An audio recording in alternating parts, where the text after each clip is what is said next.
day ever. But it's going to begin, the story begins with a really hard day. And you may have to excuse me if I get a little bit emotional because I'm talking about family. About 10 years ago, this was in October 31st, Halloween Day, I remember it clearly. We got a phone call from my daughter, and she was pretty distraught.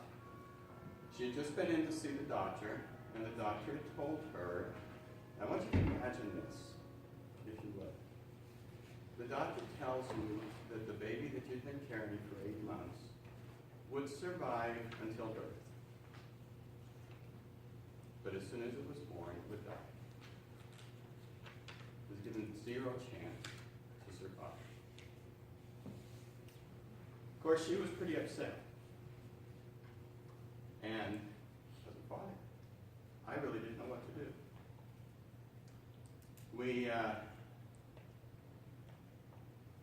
They told her that the baby had a degenerative bone disease. It was called osteogenesis imperfecta, which is brittle bone disease. And his was a type 2, which is fatal. You don't survive with type 2 osteogenesis imperfecta. And the doctors told her, you might as well terminate pregnancy now. He's going to die. My daughter told her, no, if I terminate this pregnancy, I'm robbing God of a chance for a miracle. I can't do that. And so, for the next several days, we had kind of an interesting thing. Instead of picking out clothing for a blessing, she was picking out clothing for a funeral. And, you know, as her father, you know, I tried to support her as best I could, but I really didn't know what to do. So, on November 17th, 2006, we got a phone call. Rachel was in labor. And so we rushed over to the hospital because there was a chance that the baby might survive a little bit after birth and that we'd be able to see him. And so we gathered the whole family there. And little Nathan was born that day. We ran into each of us took turns going in to see him. And I remember my wife looking at me when she saw Nathan, because he had survived birth, which was amazing. And she told me, she says, he's not going to die.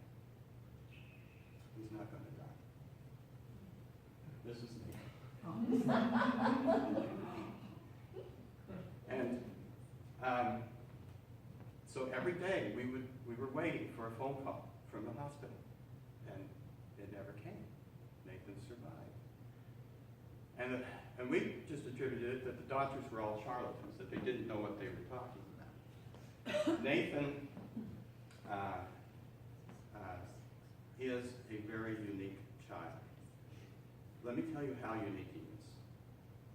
We sent a skin sample to Bethesda Hospital, Bethesda, Maryland, and they checked on it, and they said in their international database of all of the known births of his particular type of collagen defect, there had only been recorded 2 other live births, and they had both died. Nathan is literally a one of a kind. Nathan was born with 26 broken bones. In his life, he's 10 now, he averages a broken bone a month, if you can imagine that. And yes, it hurts just as much as if you broke a bone. So of all people that I know, if there was anybody who could have a bad attitude or could say that they got a bum rap in life, it would be Nathan. But Nathan's not that way at all. He is one of the most happy young men you'll ever meet.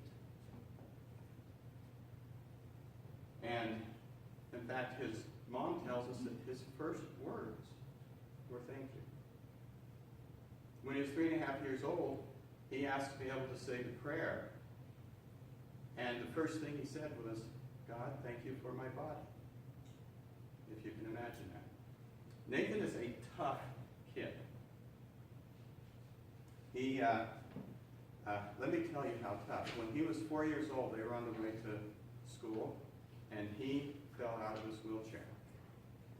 My daughter was frantic. She picked him up. He said, Mom, I'm fine. She strapped him back in. So, okay, this is okay.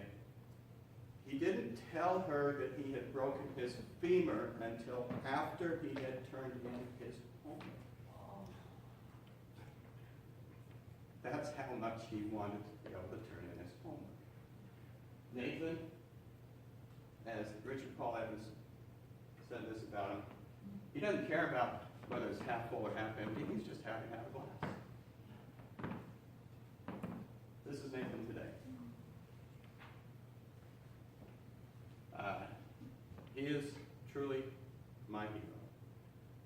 Nathan does a lot of charity work.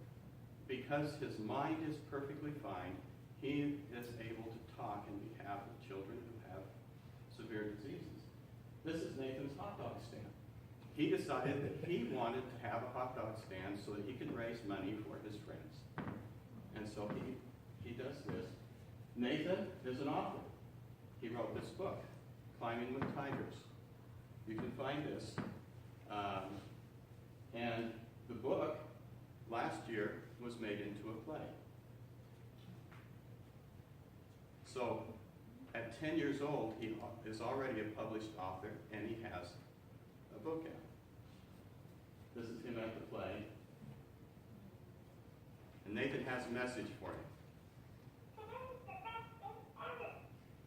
Today is the best day ever. I think it's because Nathan is happy for every day that he has. And I think that we should be too.